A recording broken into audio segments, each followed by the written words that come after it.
Velkommen til Pitstop Management. I den her video får du en introduktion til virtuelle fællesskaber. Der er 3 ting, der er afgørende for at bygge et stærkt fællesskab. Virtual Community of Practice, som forskerne taler om, altså et praksisfællesskab. Og det er det, jeg gerne vil give dig en kort introduktion til.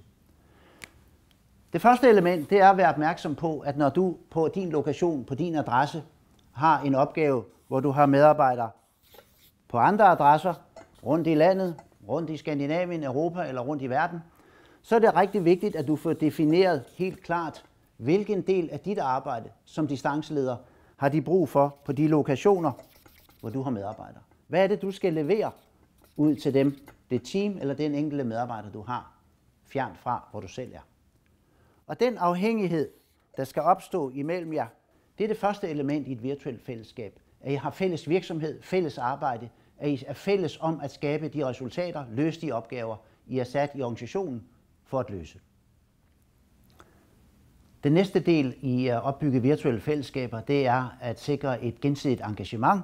Og det betyder, at du fra din lokation som distanceleder må arbejde på, at I får opbygget et stærkt fællesskab, et engagement, både i hinanden, rent tillidsmæssigt, rent forståelse af, hvem er I, hvem er man i et team sammen med, ud over det arbejdsfællesskab, de forståelser af opgaverne, som jeg talte om før. Det gensidige engagement, det kommer ved at opbygge et stærkt platform gennem de sociale medier, I har i jeres organisation, eller andre medier, I har valgt at kommunikere og samarbejde på.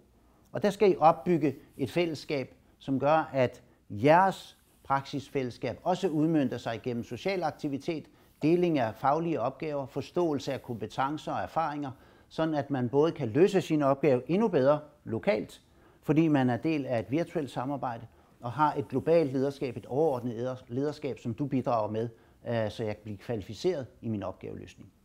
Og endelig er det tredje element i at opbygge stærke virtuelle fællesskaber, det er, at I har et fælles repertoire, det vil sige, at I anvender de samme metoder, de samme værktøjer, og ikke mindst de samme fælles teknologier i jeres organisation. Og det er vigtigt, at du som leder på distancen er opmærksom på, at der ikke udvikles egne løsninger, egne måder at gemme filer på, give dem nogle andre navne, end I sædvanligvis ville gøre i et fællesskab. At I får anvendt de teknologier, der gør, at I hænger sammen lige præcis på de samme måder.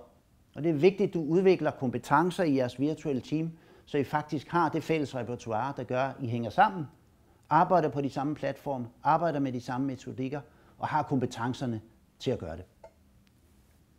Besøg os på pitstopmanagement.com. Der er nyhedsbrev, der er blog. Følg os også gerne på LinkedIn. Du kan trække materialer ned, du kan følge vores artikler, og du er også velkommen til at henvende dig direkte til os. Vi glæder os til at høre fra dig.